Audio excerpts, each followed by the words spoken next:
La providencia de Dios. Dios controla todas las cosas y en ese orden de ideas que fue lo que vimos la semana pasada, la soberanía o el decreto de Dios.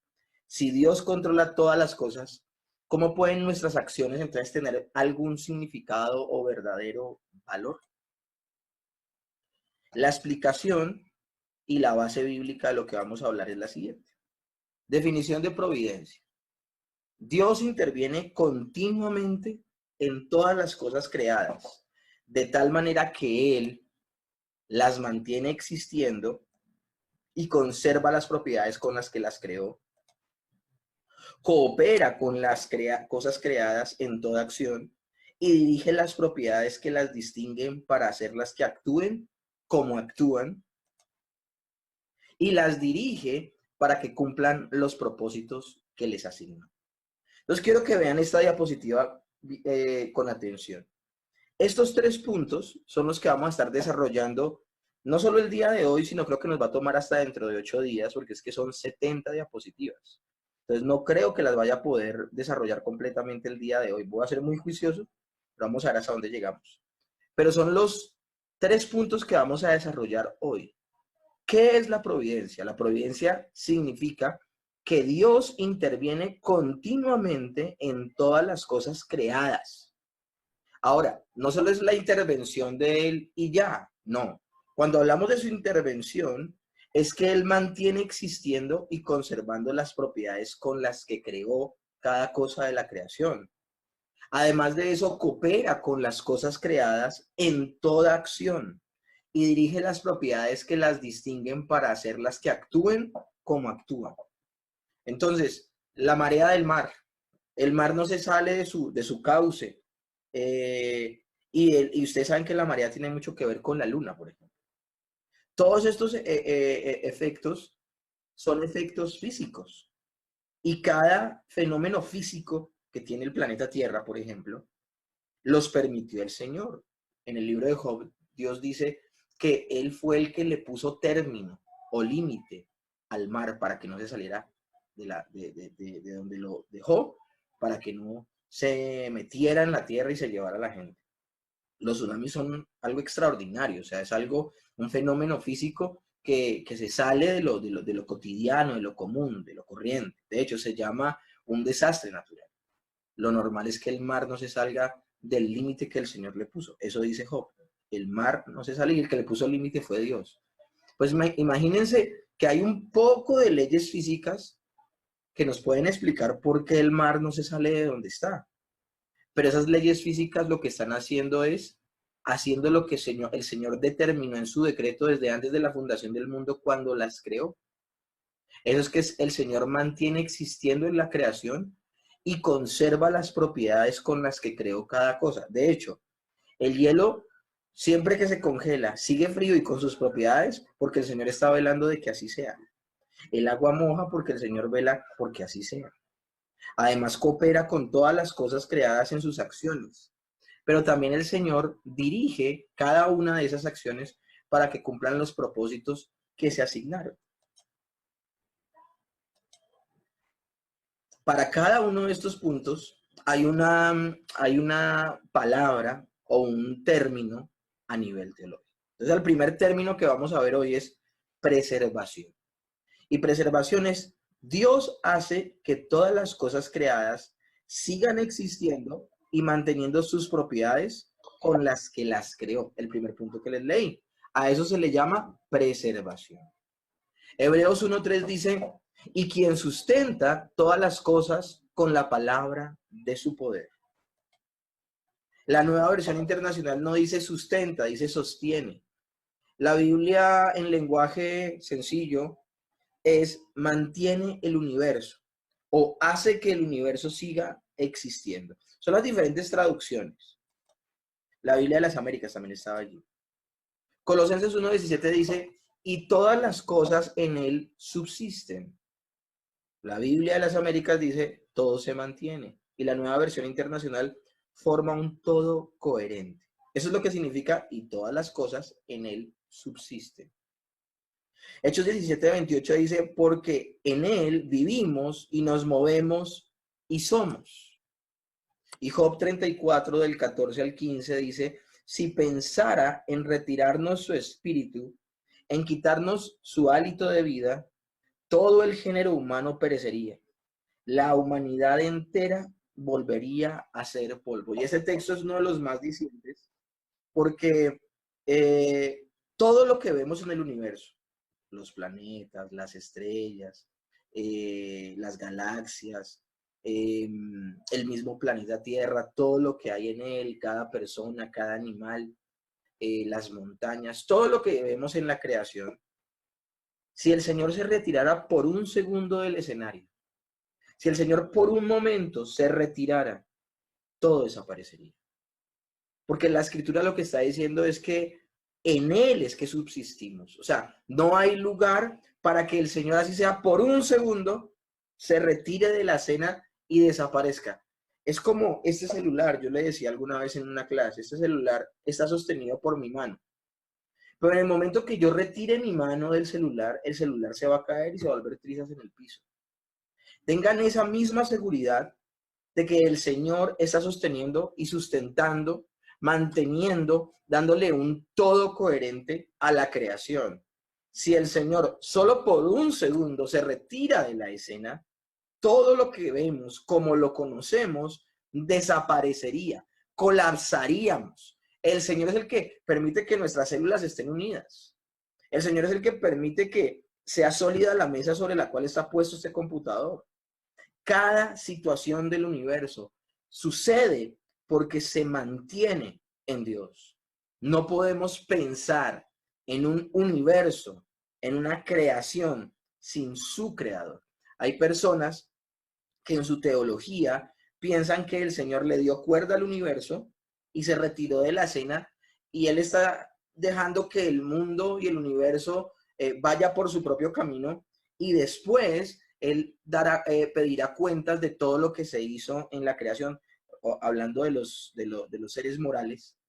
Y esta posición es una posición completamente incorrecta. Estás dejando de tener en cuenta todos esos textos que les acabo de leer.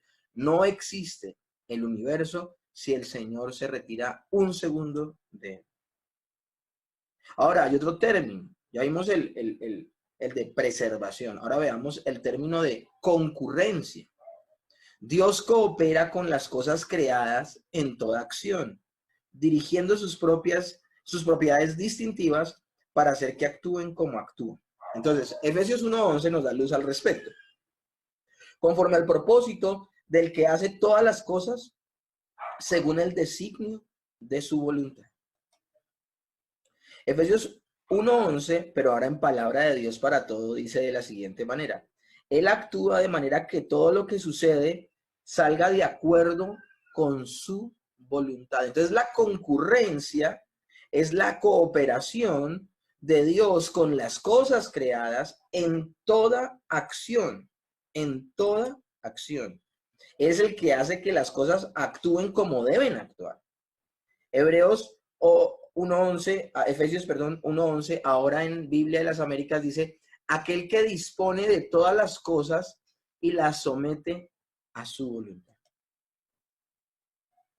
Ahora, ¿sobre qué el Señor tiene poder? ¿Sobre qué gobierna el Señor? Sobre la creación inanimada. Job 37 del 6 al 13 dice, porque a la nieve dice desciende a la tierra y también a la llovizna y a los aguaceros torrenciales. Por el soplo de Dios se da el hielo y las anchas aguas se congelan. Asimismo por sus designios se revuelven las nubes en derredor para hacer sobre la faz del mundo en la tierra lo que Él les mande, unas veces por azote, otras por causas de su tierra, otras por misericordia las hará venir. Y este último verso, el 13, se los explico. Él hace venir las nubes, Él hace venir el hielo, las lloviznas, la nieve. Está hablando sobre las diferentes propiedades del agua, ¿no? Sólida, líquida y gaseosa. Pues me llama la atención que dice unas veces por azote, es decir, que a veces Dios permite que éstas vengan por juicio, otras por causas de su tierra, es decir, Él permite que a veces llueva, es para que la tierra sea fértil, y otras por la misericordia las hará venir, y otras veces porque la gente ya no tiene ni qué comer y el Señor permite que llueva. Entonces, de alguna manera, en cualquiera de estas diferentes frentes, la lluvia normal, la lluvia que viene después de largos tiempos de sequía y la gente la recibe con agrado porque si no hubiese venido, mejor dicho, la toman como una bendición de parte de Dios. Pero también esas lluvias que vienen y traen unos desastres naturales tremendos y esos desastres naturales a veces o son por juicio o a veces sencillamente el Señor permitió que así fuera. Entonces, todo esto hace parte de la soberanía de Dios y está en un texto bíblico que me parece maravilloso.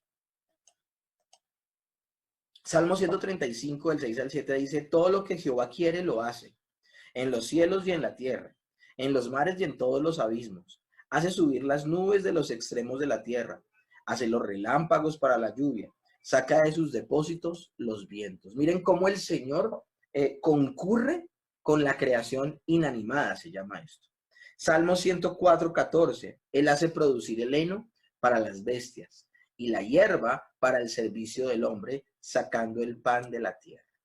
Y Mateo 5:45, que hace salir su sol sobre malos y buenos y que hace llover sobre justos e injustos. Es decir, ningún fenómeno de toda la creación inanimada, y cuando hablamos de inanimada estamos hablando de todo lo que no son ni animales ni seres morales, ¿ok? Segundo, el Señor también hace venir su concurrencia sobre animales. Salmo 104 del 27 al 29.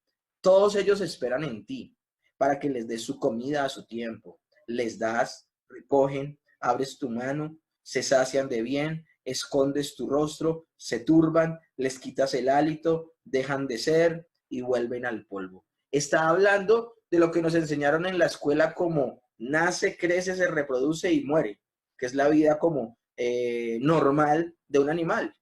¿Quién está en medio de ese nace, crece, se reproduce y muere? Dios. Mateo 6:26 dice, mirad las aves del cielo, que no siembran, ni ciegan, ni recogen en graneros, y vuestro Padre Celestial las alimenta. Miren la intervención de Dios en cada una de estas situaciones. Mateo 10:29, con todo, ni uno de ellos cae a tierra sin vuestro Padre. O sea, cada vez que un animal muere, fue la voluntad de Dios. Cada vez que hay una situación con la creación, fue la voluntad de Dios. Ahora, entonces alguien puede decir, bueno, y entonces esos acontecimientos que al parecer suceden al azar o por casualidad, ¿no hacen parte de la providencia de Dios? Proverbios 16:33, que creo que muchos lo conocen, dice así. La suerte es echada en el regazo, mas de Jehová es la decisión de ella. Palabras más, palabras menos, en términos coloquiales, el que se ganó el baloto se lo ganó porque Dios se lo permitió. Así es sencillo. O sea, la suerte no está por encima de la voluntad de Dios y del control de Dios. También tenemos que tener en cuenta acontecimientos plenamente causados por Dios y acontecimientos plenamente causados también por la criatura, a la vez. La Biblia nos enseña que Dios está detrás de cada evento y también sabemos que son causados enteramente por factores de la creación. Yo eso se los he dicho varias veces. Esta es de esas partes de las clases que me les he adelantado y se las he explicado. Yo siempre les he contado que cada fenómeno y cada situación que sucede en la creación tiene dos razones, vienen de dos lugares. Cada situación que ocurre y cada acontecimiento es causado plenamente por Dios, pero también a la vez es causado plenamente también por la criatura o por la misma creación. Y por eso dice que la Biblia nos enseña que Dios está detrás de cada evento. Y también sabemos que son causados enteramente por factores de la creación. Y eso se llama cooperación. Dios coopera con las cosas creadas en toda acción, dirigiendo sus propiedades distintivas para hacer que actúen como actúen. En ese caso, hablemos nuevamente de mi accidente en la moto. En mi accidente en la moto, ¿de quién fue la responsabilidad de que yo me cayera? Yo no me estrellé con ningún vehículo. Yo no, nada. Sencillamente era una moto que no conocía muy bien. Me resultó difícil con el manubrio que tenía frenar y a la vez acelerar. Entonces, como estaba acelerando un poco la moto, me quedó muy difícil alcanzar el freno, iba en una curva y me salí de la curva. Entonces, fue falta de pericia de mi parte. Lo primero que hice cuando llegué a Cali fue cambiarle el manubrio a esa moto. Ya no me he vuelto a caer. Entonces, si ustedes se dan cuenta, es completamente responsabilidad mía. Pero escúchenme bien, ¿quién permitió que yo me cayera? Dios. Entonces, Dios estaba cooperando con la situación, tenía un propósito, y su propósito para que sucediera eso era formar mi carácter. Esa es mi conclusión. El propósito era formar mi carácter, hacerme más similar a Cristo en cosas que estaba de pronto siendo testarudo, irresponsable, bueno, etcétera. Entonces, me llama poderosamente la atención que eh, iba a cierta velocidad la moto, hizo cierto movimiento que hizo que se saliera. Entonces, ¿quién estableció todas esas leyes de la física? Dios mismo. Pero no dejó a las leyes de la física solas allá a su cuenta, ¿no? Él está actuando eficaz y poderosamente en cada una de esas situaciones. Él está cooperando con las cosas creadas en toda acción, dirigiendo sus propiedades distintivas para hacer que actúen como actúan. Esa ley de la física que particularmente me sacó de la carretera por mi imprudencia al no manejar muy bien ese tipo de moto y la posición del manubrio, las decretó así Dios desde antes de la fundación del mundo, pero están actuando de la misma manera. Una misma moto a esa velocidad, si no le oprime el freno y no toma de manera más despaciosa esa curva, se va a salir. O sea, es una ley de la física, pero el Señor cooperó con esa situación para que se cumpliese su voluntad. Alguien podría estar diciendo, uy, no, qué cosa tan complicada. En las cosas más mínimas Dios está presente. Claro que sí. Ahora, no lo humanicemos. Dios es Dios y Él puede estar pendiente de cada uno de estos detalles. Ahora, le estoy hablando de una situación en un momento dado en mi vida. Ahora, ¿cuántas cosas ocurren al mismo tiempo en todo el universo? Mientras en un lugar llueve, en otro hace calor. Mientras en un lugar alguien va en tren, otro va en avión. Mientras en un lugar la gente camina, otros trotan, otros están acostados. Cada una de estas situaciones, cada uno de estos fenómenos, todo lo que está ocurriendo, y no solo en el planeta Tierra, sino en todo el universo, Dios está presente en cada una de esas cosas. Y Él hace que cada parte de la creación se comporte como se comporta por las propiedades que Dios mismo le dio a las cosas. En el caso de la creación inanimada, el Señor le dio la capacidad al agua de mojar y el agua siempre mojará. Por eso la Biblia dice que hasta que el Señor vuelva, no cesará la siembra y la cosecha, no cesará el día y la noche. Lo que está diciendo ese texto es que hasta que el Señor vuelva por segunda vez, cada cosa que Él estableció físicamente en la creación, no dejarán de suceder, no dejarán de suceder. El fuego no dejará de quemar, el agua no dejará de mojar. Eso es lo maravilloso de esto. Ahora, en cada fenómeno, y volviendo al ejemplo que les puse de mi accidente, ¿cuál fue la causa primaria de mi accidente? Dios. Pero ¿quién fue la causa secundaria? Yo y mi imprudencia. Eso es lo que vamos a ver acá. La causa primaria es Dios, el creador, y la causa secundaria es lo creado. Ahora, muchas veces la gente que o no cree en Dios, o anda alejada de Dios, o no es muy espiritual, solo tiene la capacidad de ver a la causa secundaria. Entonces, vemos que situaciones tan tristes como la que sucedieron la semana pasada, donde estalló una bomba y mató a una serie de policías, y fue un golpe muy fuerte para toda la nación de Colombia. Uno solo ve la causa secundaria. Uno quiere buscar responsables inmediatamente, aunque no ve la causa secundaria. Y en este caso, ¿quién fue el responsable? El hombre, el pecado del hombre, que lo lleva a ser tan violento y reaccionar de esta manera. Y esto suena duro, pero ¿quién permitió que eso sucediera? Lo permitió Dios. Y suena duro. Y al final de esta clase vamos a hablar del asunto del mal y vamos a poder entrar en profundidad a hablar de este tema del asunto del mal. El Señor tiene un control sobre los asuntos de las naciones. Job 12:23. Ya vimos los objetos inanimados, vimos la creación inanimada, vimos también los animales, hemos visto el asunto de la suerte. Veamos que aún el Señor está inmiscuido en los asuntos de las naciones. Job 12:23. Él multiplica las naciones y él las destruye, esparce a las naciones y las vuelve a reunir. Hechos 17:26 dice, y de una sangre ha hecho todo el linaje de los hombres, para que habiten sobre toda la faz de la tierra, y les ha prefijado el orden de los tiempos y los límites de su habitación. Miren lo que hace el Señor, miren en todo lo que está presente. El testimonio del monarca más poderoso de su época, Nabucodonosor, en Daniel 4, del 34 al 35, así nos lo deja ver. Dice, mas al fin del tiempo, yo, Nabucodonosor, alcé mis ojos al cielo. Acuérdense, yo ya les he hablado de este pasaje. Nabucodonosor un día se envanece en su orgullo y se queda mirando sus jardines colgantes, ve lo hermoso que es Babilonia, y dice, esta es la gran Babilonia que yo construí con mis manos. O sea, se embriagó de poder. Y en ese momento de arrogancia y de soberbia de Nabucodonosor, el Señor lo castiga con una locura que al parecer no se dice explícitamente porque se habla de 7 tiempos, pero se cree que ese término 7 tiempos habla de 7 años.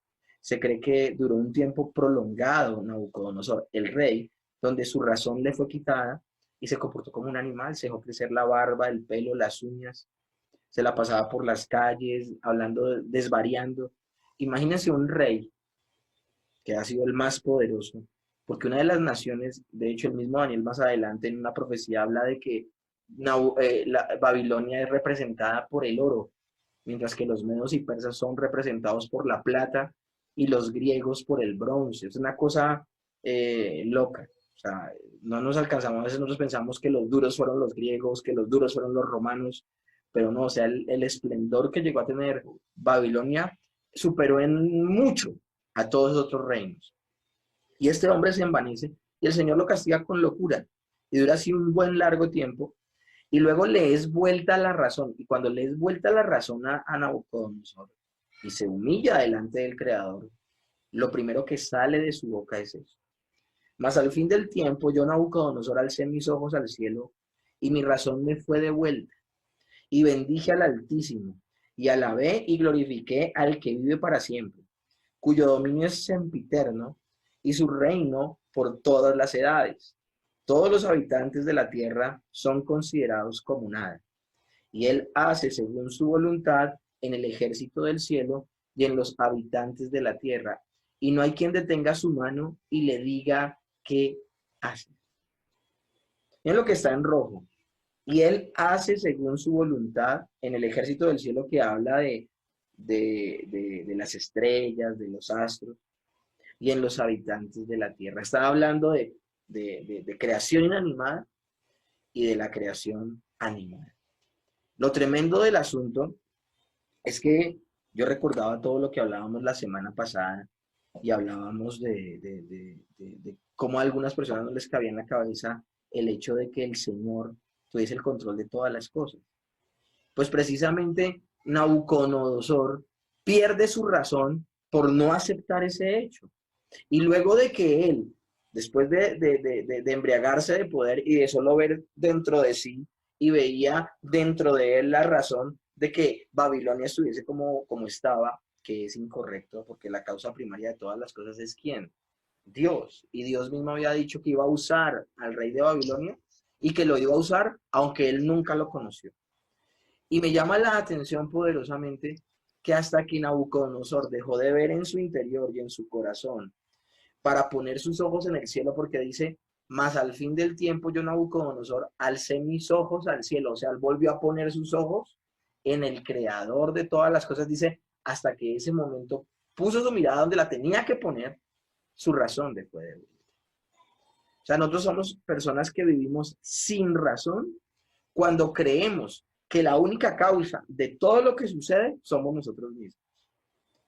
Por eso el arminianismo es una herejía y por eso se le ha dado tan duro en todo el tiempo, aún desde el siglo XVI, se habló de que era una herejía, porque es una inconsistencia gravísima creer que la razón de todas las cosas que suceden en la creación es la criatura o la creación.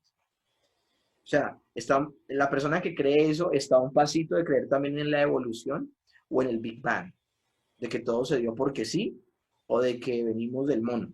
Así de loco es eso, pensar que la creación tiene control de ella misma. Es el hombre el que decide por Dios. Entonces es tremendo este asunto.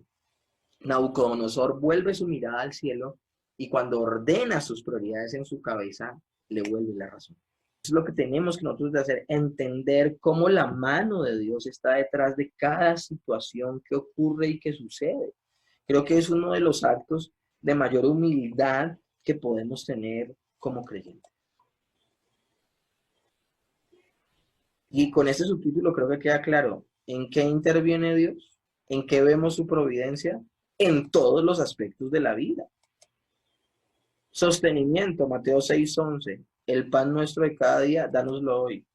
En nuestra vida, Salmo 139:16, mi embrión vieron tus ojos, y en tu libro estaban escritas todas aquellas cosas que fueron luego formadas, sin faltar una de ellas. O sea, ¿yo qué hago con estos textos? Cuando solamente me quiero fijar en la responsabilidad humana.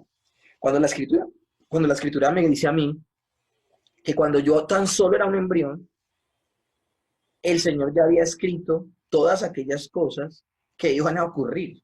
O sea, ¿qué hago con esos textos? Job 14:5 dice, los días del hombre ya están determinados. Tú has decretado los meses de su vida. Le has puesto límite que no puede rebasar. O sea, nosotros no sabemos eso. Nosotros no sabemos hasta cuándo vamos a vivir. No sabemos si vamos a morir jóvenes, si vamos a morir adultos, o si vamos a morir viejitos, o tal vez no vayamos a morir. Somos de aquellos que van a ver el arrebatamiento.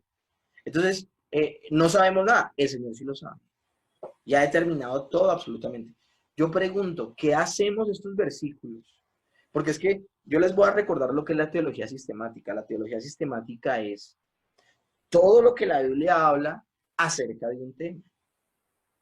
Y esta teología sistemática no la puede tener un arminiano. Un arminiano no puede sostener sistemáticamente solamente que el hombre es responsable de su vida y que que nosotros amarramos las manos de Dios por nuestro libre albedrío y que hay cosas en las que Dios no puede decidir por nosotros porque Él no nos va a obligar.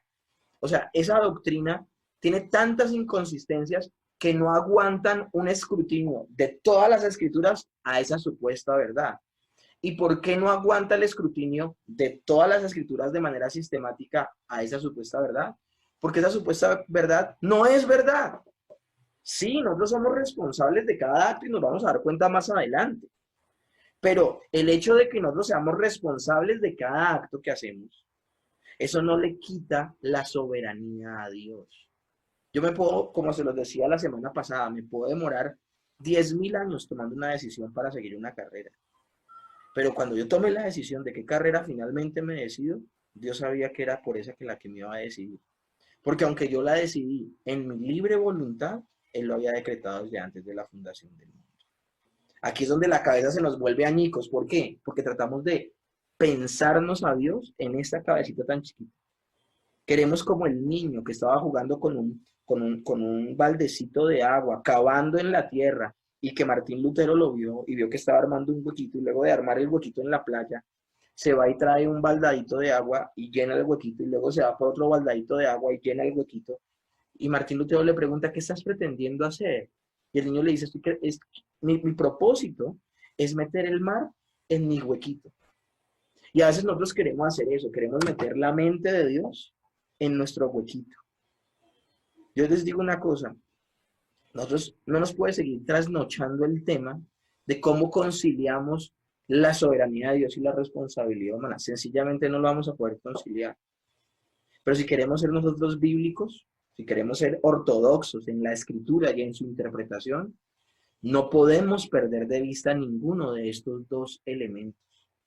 Al día de hoy estamos viendo la providencia de Dios y aún en la providencia de Dios estamos viendo cómo Dios interviene en cada asunto de la vida, en cada asunto de la vida cotidiana. Si ustedes se han dado cuenta, hoy no hemos hablado nada de salvación. Hemos hablado de las situaciones de lo más normales de la vida, como el sostenimiento, el pan nuestro de cada día, o el nacimiento, o los días del hombre y cuándo va a morir. No hemos hablado para nada de salvación. Tendremos toda una materia para hablar de eso. Estamos hablando de los acontecimientos de los más normales, de los más cotidianos, de los más corrientes en la vida de una persona. Y si ustedes están dando cuenta, no solo estamos hablando de la vida de los creyentes, sino estamos hablando de toda vida de toda persona, ya sean incrédulos o sean creyentes, de toda persona. Gálatas 1:15 dice, pero cuando agradó a Dios, que me apartó desde el vientre de mi madre y me llamó por su gracia. También vemos ese mismo texto, pero no en la vida de Pablo, sino en la vida de Jeremías. Antes que te formase en el vientre te conocí, y antes que nacieses te santifiqué y te di por profeta a las naciones. Miren, si ustedes me preguntaran a mí qué quería hacer yo cuando tenía 20 años, yo cuando tenía 20 años quería ser DJ en una emisora, quería estudiar cine y televisión, quería ser director de cine, quería tener plata en el bolsillo, quería tener una bonita novia, quería que no me la montaran en la casa, tener cierta libertad y ser popular entre mis amigos. Esos eran mis sueños a los 20 años. A los 21 años conozco al Señor y el Señor me puso mi vida patas arriba y me cambió todos los planes. Ahora, me cambió todos los planes, no obligado. Me enamoré tanto del Señor que un año después lo único que quería hacer era predicar. Eso era lo único que quería hacer. Quería predicar. Y fue Él mismo el que determinó eso desde antes de la fundación del mundo. Y mientras yo supuestamente quería estudiar cine y quería, bueno, y no estoy estigmatizando nada de esto, si alguien estudia cine, o no quiero estigmatizar nada, si quieres ser DJ en una emisora, no lo puede ser, o sea, no hay problema desde que lo hagas para la gloria de Dios. El punto es el texto que estoy leyendo. El Señor me ha apartado desde antes para servirle. Y cuando encontré al Señor, entendí que lo que más me producía ese fuego dentro de mí, ni era ser DJ, ni era dirigir cine, sino esto, predicar, enseñar, servir a Dios. A los 19, 20 años, como a los 17 años, en una clase de filosofía, nos muestran la película La Sociedad de los Poetas Muertos. Y en La Sociedad de los Poetas Muertos es donde yo me entero que quiero ser maestro. Pero ¿maestro de qué? Cuando me convierto a Cristo, entiendo que era maestro de teología. Ahora, ¿quién da un peso por un maestro de teología en esta época? Pues Dios ha sido bueno. Y durante 16 años enseñé teología en colegios y ahora lo estoy enseñando por la red. Todas nuestras acciones están bajo el control providencial de Dios. Yo espero que esta verdad ni la olvidemos y por otro lado, la aceptemos y la abracemos con gusto porque ustedes se van a dar cuenta más adelante la confianza y la seguridad que trae esto. O sea, lo peor que puede pasar en la vida de una persona es que salga con inseguridad a la calle porque no sabe lo que le va a pasar. Yo quiero ponerles el cuadro más dramático que hay. Yo salgo a la calle y en la calle me pasa algo. Yo debo gozarme porque fue la voluntad de Dios. Y la voluntad de Dios es buena, es agradable y perfecta. Ahora, yo acabo de decir, me pasó algo en la calle, no dije qué. Y la mayoría de gente se puede imaginar, lo cogió un carro, lo aplastó un piano, bueno, etcétera. No, dije, me ocurrió algo. A veces somos nosotros los fatalistas. Hechos 17:28. Porque en Él vivimos y nos movemos y somos. Jeremías 10:23. Conozco, oh Jehová, que el hombre no es señor de su camino, ni del hombre que camina es el orden de sus pasos. Tú empiezas a leer las escrituras y te empiezas a dar cuenta de esta verdad maravillosa. Proverbios 16:9. El corazón del hombre traza su rumbo, pero sus pasos los dirige el Señor. De hecho, el éxito y el fracaso vienen de Dios.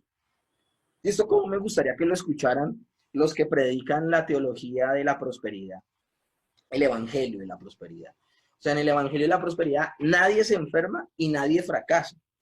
En el evangelio de la prosperidad nadie tiene problemas. O sea, esa doctrina, esa herejía del evangelio de la prosperidad, tiene un ciclo muy corto de vida, ¿saben?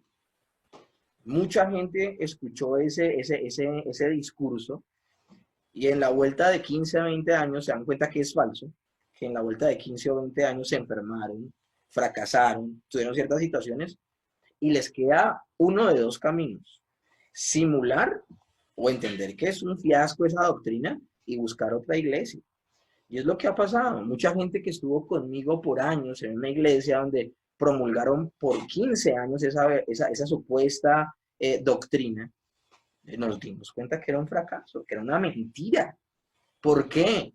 Porque cada cosa que le ocurre, no solo al creyente, sino a las personas aún incrédulas o que no creen en Dios, cada cosa buena o mala que le ocurre a las personas, tanto el éxito como el fracaso, ¿de quién vienen? De Dios. Salmo 75, del 6 al 7 dice, porque ni de oriente ni de occidente, ni del desierto viene el enaltecimiento, mas Dios es el juez. A este humilla y a aquel enaltece. Todos nuestros talentos aún y capacidades los da el Señor. Si yo tengo una habilidad comunicativa, si tengo una habilidad para enseñar, ¿quién me la dio? Me la dio el Señor. Toda dádiva y todo don perfecto provienen de lo alto, del Padre, el Señor de las luces. Y aún 1 Corintios 4:7 lo dice, porque ¿quién te distingue o qué tienes que no hayas recibido? Y si lo recibiste, ¿por qué te glorías como si no lo hubieses recibido?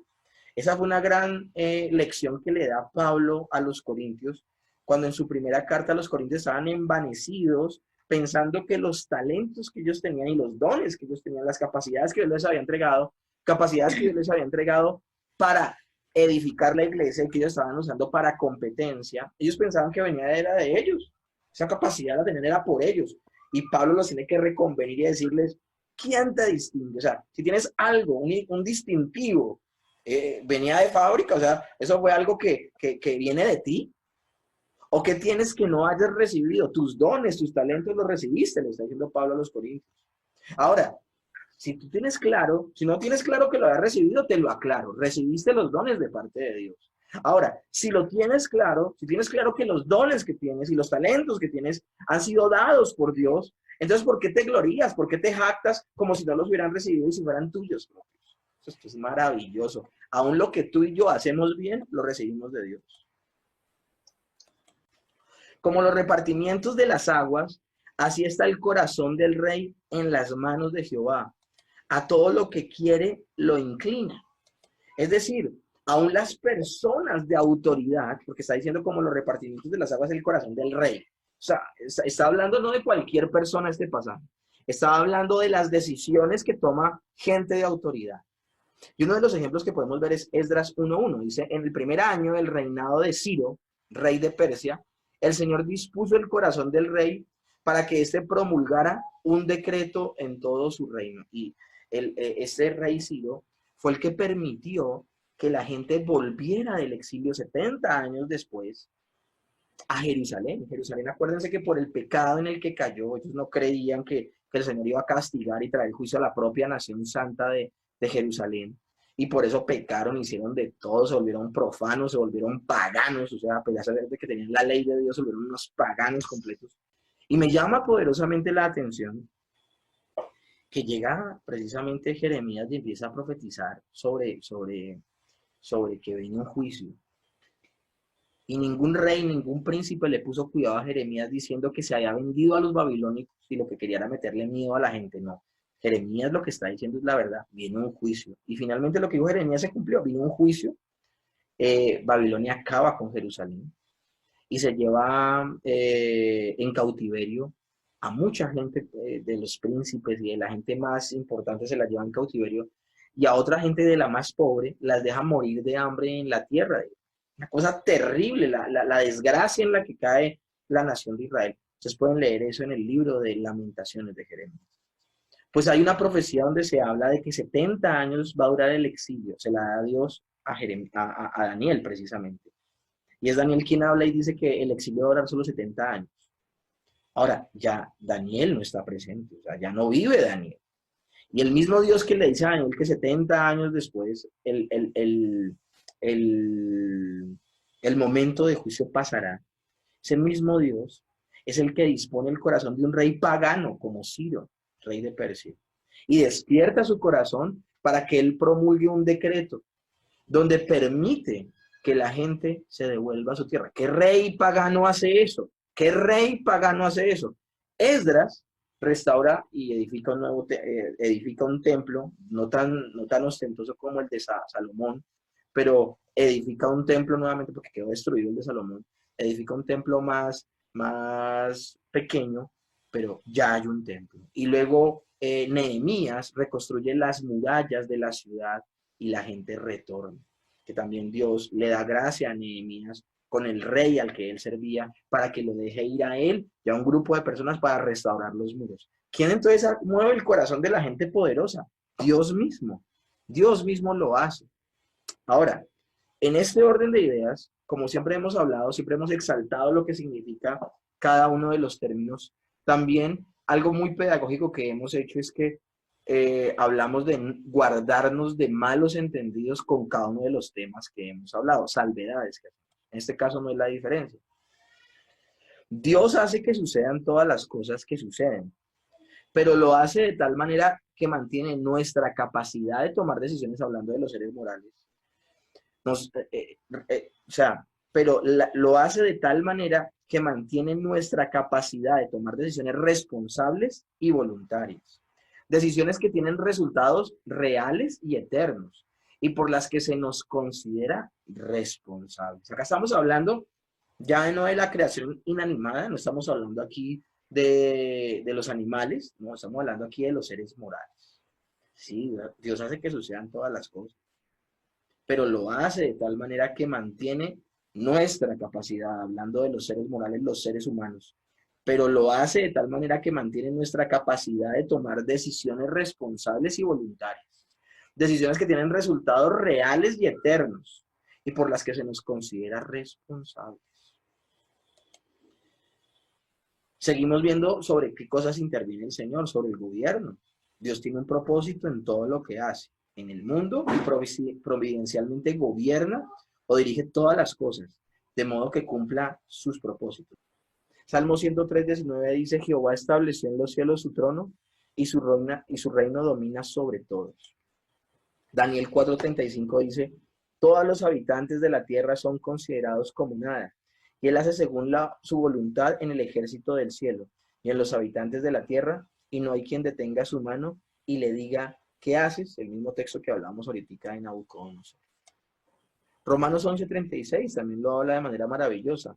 Porque de él, y por él, y para él son todas las cosas, a él sea la gloria por los siglos de los siglos. Amén. Y Romanos 8:28, ya hablando no de gente en general, sino de los creyentes, dice: y sabemos que a los que aman a Dios, los creyentes, todas las cosas les ayudan a bien. Esto es, a los que conforme a su propósito son llamados. Y está subrayado: todas las cosas les ayudan a bien.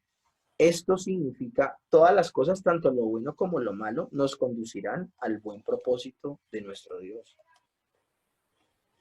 Nosotros hemos hablado muchas veces de la voluntad revelada de Dios o voluntad de precepto, que son los mandamientos que Él nos dio en la Escritura.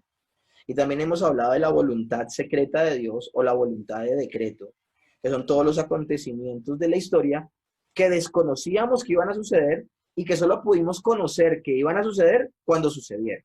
¿Ok? Deuteronomio 29 por eso dice: las cosas secretas pertenecen a Jehová, hablando de la voluntad secreta.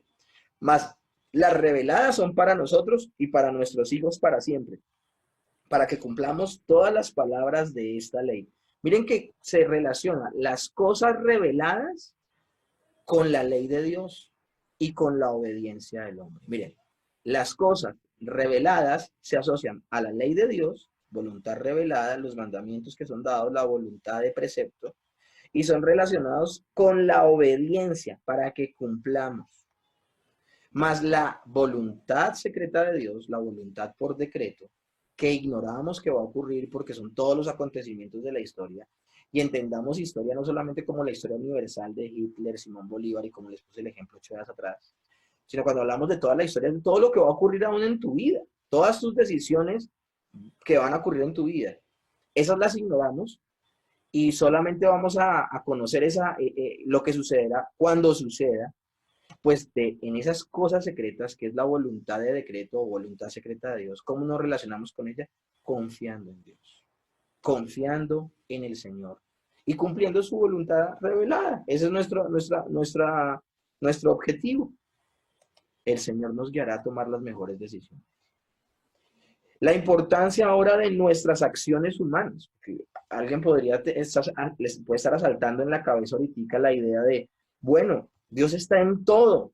Entonces, como que de alguna manera yo pierdo responsabilidad. No hay, vuelvo y les repito, Dios actúa, pero no nos deja de ser responsables por las decisiones que tomamos. Dios obra mediante acciones humanas en su administración providencial del mundo. Y esta palabra mediante es muy importante que la tengamos en cuenta. Dios obra mediante acciones humanas en su administración providencial del mundo. Y para poder explicarles eso tenemos que tener en cuenta los siguientes subpuntos. Somos responsables de nuestras acciones. Nuestras acciones tienen resultados reales y en efecto cambian el curso de los acontecimientos. Dios ha ordenado que nuestras acciones tengan consecuencias. Si yo fumo, pues lo que va a suceder es que muy probablemente van a subir las estadísticas y las posibilidades de que me dé cáncer de pulmón. Nosotros somos responsables de las decisiones que tomamos. Conforme vamos creciendo y vamos madurando, somos cada vez más responsables. Hablando de cualquier persona del común. Pero hablando de nosotros como creyentes, cada vez que entendemos más verdades de la Escritura y entendemos más el carácter de Dios, también somos más responsables, porque ya sabemos cómo comportarnos. Tenemos más luz. Por eso la palabra dice que al que más se le da, más se le demandará. Entonces, el Señor tiene un cuidado providencial de la creación, pero ese cuidado providencial de la creación sucede a través de la misma creación. Dios obra mediante acciones humanas en su administración providencial del mundo. Cuando hablamos de mediante en teología, está hablando de un medio, mediante. De hecho, cuando hablamos del término, y lo vamos a ver más adelante, del término inmediato, el término inmediato en teología es un antagónico del término mediante. O sea, es lo contrario. Es cuando hablamos de Dios obra mediante acciones humanas, es que Dios usa un medio, y ese medio es el ser humano. Cuando hablamos de que el Señor actúa de manera inmediata, es que el Señor actúa sin usar un medio, y lo vamos a ver más adelante, que son los milagros. Cuando Dios no usa un medio para manifestarse en la creación. Pero cuando Él obra mediante, en este caso de los seres humanos, Él está usando un medio para administrar el mundo que Él creó. Volvamos a la oración. La oración es una clase específica de acción que tiene resultados definidos y que en efecto cambia el curso de los acontecimientos. Por eso Juan 16:24 dice, hasta ahora nada habéis pedido en mi nombre. Pedid y recibiréis, para que vuestro gozo sea cumplido. Y aquí, yo creo que lo hemos hablado en otras clases, se me viene el ejemplo, por ejemplo, de este rey Ezequías. Dios le dice que va a morir, que arregle su casa porque va a morir. Y este rey se bota a los pies del Señor y empieza a clamar y a pedirle que tenga misericordia. Y Dios le concede 15 años más de vida. De hecho, el profeta Isaías, que es el que le profetiza al rey diciéndole que va a morir, no alcanza a llegar al patio de la casa. O sea, la oración fue muy corta. No fueron 40 días de ayuno, no fueron 21 días de intercesión y Miguel peleando contra Satanás para que viniera la respuesta. No, no. Él está orando, el profeta no le toma sino unos cuantos minutos llegar al patio de la casa real, y estando en el patio, Dios le dice, devuélvete y concédele a este rey 15 años más de vida. Y uno dice, uy, la oración. Y el Señor cambió de parecer. No, no cambió de parecer. Sencillamente el Señor ya sabía lo que iba a ocurrir porque Él lo decretó. O sea, creer que nosotros vamos un paso adelante de Dios es no comprender nada acerca de Dios. Pensar que la criatura va un paso más adelante de Dios es no entender nada acerca de nuestro Creador. Pero es que aquí viene lo maravilloso. Dios ha escogido la oración como un medio de gracia. Es decir, respuestas de Dios vendrán a través de la oración. Dios sabe todo lo que va a ocurrir. Nosotros no. Nosotros no sabemos si una enfermedad va a persistir en la vida de una persona. Entonces podemos orar por su sanidad pidiéndole, como lo hizo este rey, en humildad, inclinándolos delante de Dios y pidiendo que se haga su voluntad, clamándole a Él. No eso de ordenarle, como han enseñado en tantas iglesias corruptas el día de hoy. O sea, nosotros no sabemos si nuestros hijos se van a convertir o no. Por eso clamamos día y noche por ellos, pidiéndole a Dios que tenga misericordia y que ellos puedan nacer de nuevo.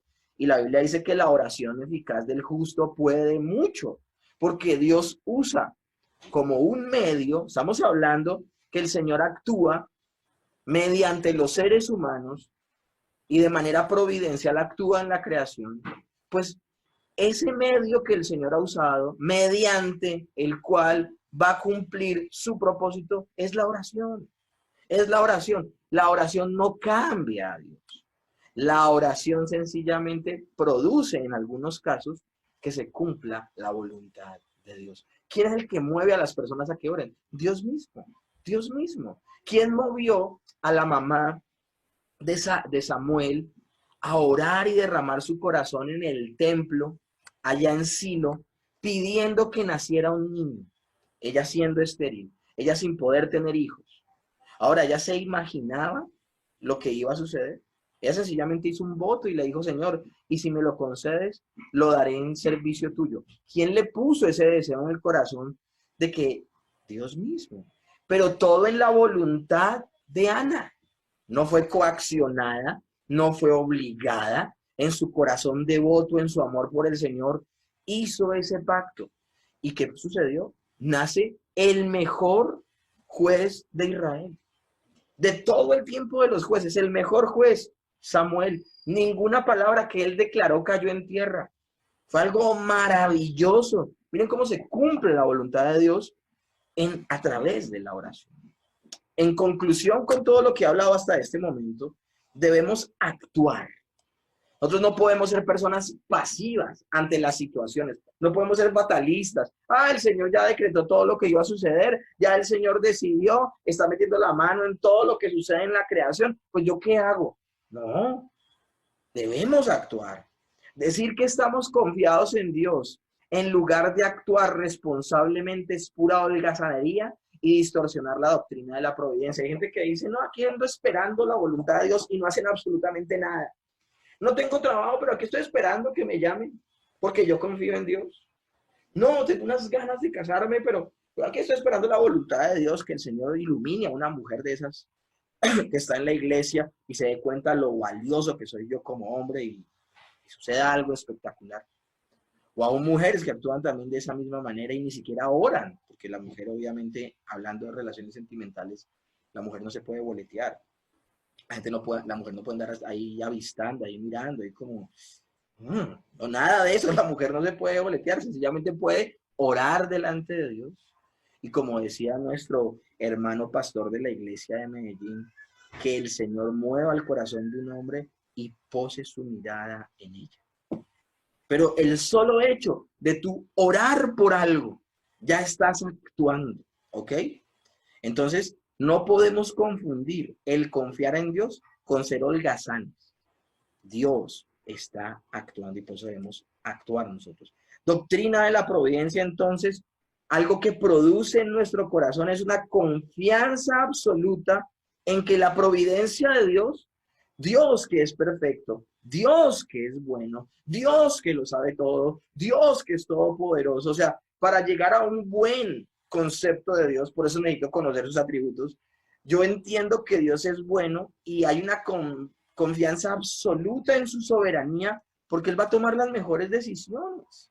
Ahora, que suceda la voluntad de Dios, sucederá a través del uso de los medios ordinarios que Dios nos ha dado. O sea, ¿cómo me casé yo con Adrián? O sea, yo tuve que hablarle, tuve que decirle que me interesaba. O sea, y yo cuando conocí a Adriana no era una mujer perfecta. Y al día de hoy no lo es todavía, como tampoco yo lo era en esa época, ni lo soy al día de hoy. Pero yo no idealicé, como lo han hecho muchas iglesias, lastimosamente, el matrimonio, sino entendí que me estaba fijando en una mujer redimida por el Señor Jesucristo, pero que también está en un proceso de perfección. y el Señor obró, pero yo tuve que hacer mi parte. Oré por mi área sentimental, le pedí al Señor una mujer piadosa, estuve fijándome en mujeres piadosas, no conseguí a mi esposa en una discoteca. Cada una de esas decisiones, entendiendo la voluntad revelada de Dios que es, no os unáis en yugo desigual con los incrédulos. Eso me llevó a tener cuidado de mis decisiones, orar por mi área sentimental, pero también actuar. Y en medio de la congregación, fijarme en una mujer que llenara esos requisitos y dar pasos que nos llevaran a una decisión. Cuando invité por primera vez a salir a Adriana, los dos sabíamos muy bien que si eso funcionaba, es decir, que si nos entendíamos, que hablábamos, si había esa conexión, eh, entendíamos que era para casarnos, no para jugar a noviarnos, no para jugar a que la tomo de la mano y la beso, pero no, estamos apuntando a que sea para casarnos en matrimonio, para presentar a esta mujer como sin mancha y sin arruga delante de Dios. Entonces, nosotros debemos actuar. Ahora estoy poniendo el ejemplo del área sentimental, no sé por qué, pero bueno, así en cada decisión, en el trabajo, en cómo voy a dirigir mi hogar y mi casa. La doctrina entonces de la providencia de Dios nos da una confianza absoluta en la soberanía de Dios, pero esa confianza en la absoluta soberanía de Dios no se da por ósmosis o de milagro, no. Hablamos del uso de los medios ordinarios que Dios nos ha dado.